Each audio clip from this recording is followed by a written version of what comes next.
My name is Lorie Heckman. I am the Security and Compliance Officer at F&M Trust. I've been in security about 12 years. I've been in compliance for about 6 years. In my 12 years as security officer, I've seen a lot of changes in the way fraud is committed, and I'd like to share with you today some of the ways that you can prevent fraud from happening to your business. First, I'd like to give you a background on the types of fraud.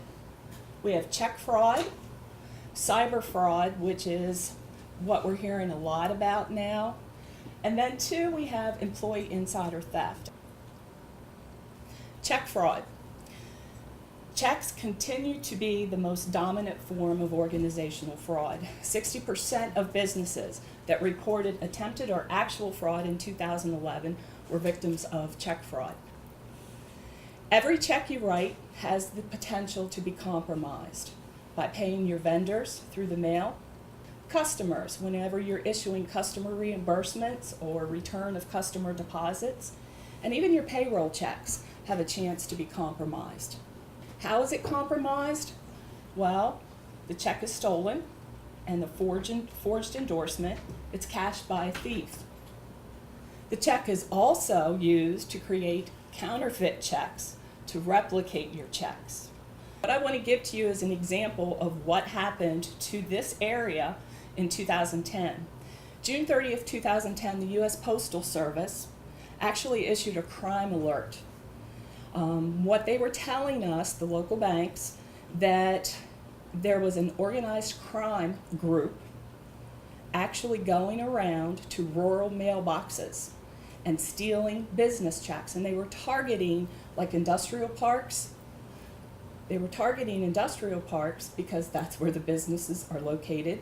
They were taking advantage of Saturday delivery or checks that were being delivered on Saturday. The business may be closed on Saturday, so that check sits in the mailbox until Monday.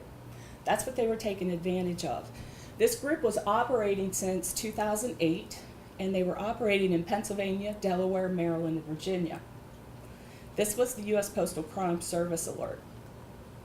What we found and what happened actually in Franklin, Fulton, and Cumberland counties, we had 32 known businesses targeted, meaning their checks were actually stolen out of their mailboxes. They were washed and counterfeited. And washing a check means you clean everything off of it, or you take those checks and replicate the checks. With the desktop publishing that we have nowadays, it's very easy to do. 32 known businesses were targeted, and 5 victim banks in the area were identified. And the total loss was about $300,000.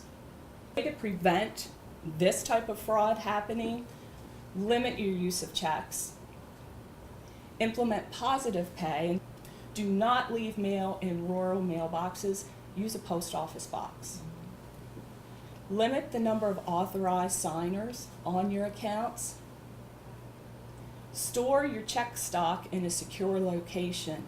We've had several businesses who were burglarized.